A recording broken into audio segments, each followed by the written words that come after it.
ब्राह्मण की बेटी लाओगे तो 15 लाख रुपए और पिछड़े वर्ग की बेटी लाओगे तो 10 लाख रुपए। भारत जैसे देश में जहाँ स्त्री को एक देवी का स्वरूप माना जाता है, वहाँ कोई छांगुर बाबा, कोई फरहान और कोई साहिल हिंदू बेटियों को फंसाकर लव जिहाद का शिकार बना रहा है। और जब ऐसे मुद्दों पर केरला स्टोरी 2 जैसी फिल्में बनती है जो ऐसे संवेदनशील मुद्दों को देश के सामने रखकर लव जिहाद जैसी साजिशों का पर्दाफाश करती है, तो केरल के मुख्यमंत्री जो खुद एक वामपंथी है, वो ये कह देते हैं कि ये फिल्म एक प्रोपेगेंडा है।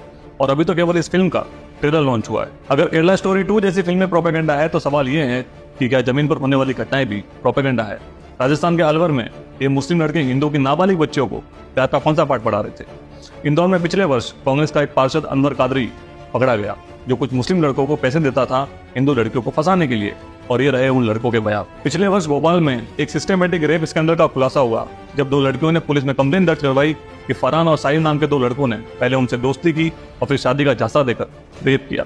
अर्चना कुमारी का केस आप सबको याद होगा, जहां कमल अशरफ नाम के एक व्यक्ति ने अपनी पहचान सुमित बताकर अर्चना कुमारी से दोस्ती की और फिर शादी का झांसा देकर उस पर धर्म परिवर्तन का दबाव बनाया और उसे जबरदस्ती बीफ खिलाया गया। ये सेम सीन आपको केरला स्टोरी 2 के ट्रेलर में देखने को मिल जाएगी। और ऐसे हजारों केसेस है जहां इसी तरह अपनी पहचान छुपाकर मुसलमानों द्वारा हिंदू लड़कियों को फंसाया जाता है और फिर जबरदस्ती धर्म परिवर्तन करवाया जाता है। अब मुख्यमंत्री साहब ये बताए कि क्या ये सारे केसेस प्रोपेगेंडा है? क्या छांगुर बाबा हिंदू लड़कियों को फंसाने के लिए रैकेट नहीं चलाता था? क्या 1992 में अजमेर के चिश्तियों द्वारा हिंदुओं के 250 बच्चों को लव जिहाद का शिकार नहीं बनाया गया जिनकी उम्र केवल 11 से 18 वर्ष की थी? क्या श्रद्धा वाकर हत्याकांड को आप लव जिहाद नहीं कहेंगे जिसके शरीर के 35 टुकड़े कर दिए गए? 2014 से लेकर 2025 तक करीब 1000 से अधिक लव जिहाद के केसेस रिपोर्ट किए गए, जिनमें से अधिकतर केसेस में लड़कियां नाबालिग है।